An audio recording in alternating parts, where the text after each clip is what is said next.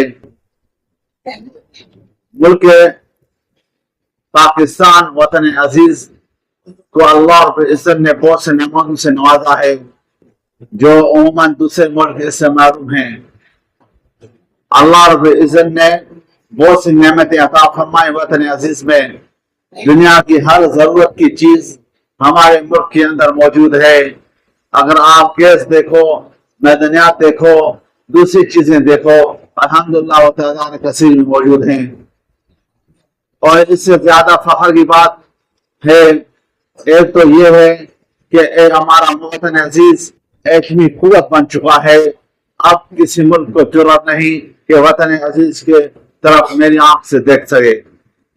دوسرے فخر کی بات یہ ہے، یہ تمام مسلمان ممالک اس پر فخر کرتے ہیں کہ قادیانیوں کو جو ہے کافر قرار دیا گیا۔ 70 کی دہائی میں قادیانیوں کو کافر قرار دیا گیا۔ حالیہ 2007 میں افریقہ کے اندر بھی قادیانیوں کو قانونی طور پر جو ہے کافر قرار دیا گیا، اور ادھر جو ہے ثبوت کے طور پر، استشہاد کے طور پر جو چیز بیان کی گئی تو یہ حوالہ دیا گیا کہ پاکستان کے اندر ان کو کافر قرار دیا گیا ہے۔ یہ چیز بھی ہمارے لیے باعث فخر ہے۔ لیکن افسوس کی بات یہ ہے کہ اللہ رب العزت نے جو فوج ہمیں عطا فرمائی دنیا کے کسی ملک کے پاس نہیں ہے، کیونکہ مومن جب جنگ کرتا ہے وہ اسلحے کی بنیاد پہ جنگ نہیں کرتا، وہ ایمان کی بنیاد پہ لڑتا ہے۔ جب انگریز سامراج نے 2000 میں افغانستان میں حملہ کیا اور اپنے 45 ممالک کی فوج لے کر داخل ہوا تو آج دیکھو وہ معافی مانگتے ہوئے نگرتے ہوئے وہاں سے ذلیل ہو کے نکلا۔ یہ ہے ایمانی قوت۔ اگر مسلمان ہتھیار کے زور پہ لڑے تو وہ توقع سے خالی ہو جاتا ہے۔ میں افسوس کرتا ہوں اس بات پر کہ ایٹمی طاقت ہوتے ہوئے بھی، طاقتور اور نہ ڈر افواج ہمارے پاس ہوتے ہوئے بھی ظلم کی بات یہ ہے کہ ہم فلسطین کی مدد نہیں کر سکتے، اور اس کے جو بڑا سبب یہ ہے کہ ہمارے حکمرانوں کے دلوں میں یہود و نصارہ کا خوف ہے، ان کی محبت بھی ہے۔ حالیہ میں ٹرمپ نے دورہ کیا سعودی عرب کا، اور مسلمان ممالک خصوصاً عوام اور ناس کے دل کے اندر یہ بات گئی کہ یہ کیسے ہو سکتا ہے کہ امریکہ ہم مسلمانوں کا دشمن ہے اور وہ عرب ممالک کا دورہ کر رہا ہے اور عرب کے بادشاہ اس کا استعمال کر رہے ہیں. اصل میں یہ ہے کہ 18ویں صدی میں انگریز سامراج نے دنیا کو نو آبادی کی طرف دھکیلنا چاہا. تو اس نے جب دھکیلنا چاہا تو اس کے مد مقابل میں جو قوت تھی وہ سلطنت عثمانیہ تھی اور ترکی کی حکومت تھی. تو اس نے اس کو توڑنا چاہا اور اس کو توڑنے کے لیے انہوں نے سالنگ آرم ربانی کو جو ایک کٹر یہودی تھا اس کو تمام علوم اور فنون سکھائے. اس کو مسلمانوں کا لبادہ پہنایا اور عرب ممالک میں اس کو دھکیل دیا. اس نے وہاں کام کیا اور اس کا ایک مرید بنا محمد بن عبد الوہاب نجدی, جس نے قوم پرستی کو ہوا دی, قوم پرستی پیدا کی اور احناف کے خلاف بہت کام کیا, حنفیت کے خلاف بہت کام کیا. پھر اس کے نتیجے میں یہ ہوا کہ ان حکمرانوں کے آبا و اجداد شاہ افریدی جیسے انہوں نے کیا کہ اپنی حکومت مانگنا شروع کر دی اور اس کے نتیجے میں یہ ہوا سلطنت عثمانیہ جو ہے وہ کیا اور ہر ایک ملک جدا جدا ملک میں وہ تقسیم ہو گیا.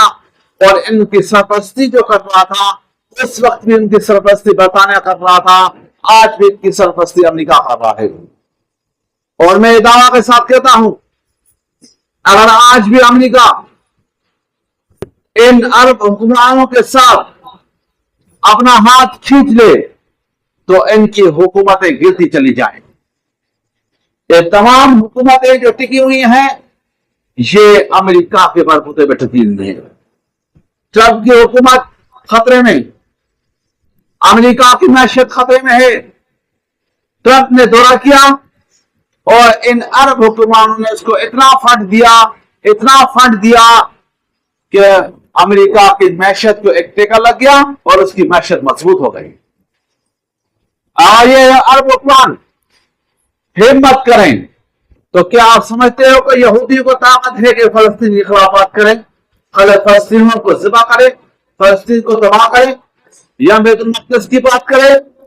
لیکن بات یہ ہے کہ ان کے جو بازو بنے ہوئے ہیں, ان کو حکومت جو سپلائی کر رہے ہیں, ان کو جو قوت دے رہے ہیں وہ یہودی اور انگریز کو, یہود اور نصارہ کو حکومت دینے والے, ان کو فنڈ مہیا کرنے والے ہمارے مسلمان ہیں. آخری بات کہتا ہوں, انڈیا کا ایٹم بم عبدالسلام نے بنایا, جنرل عبدالسلام نے بنایا.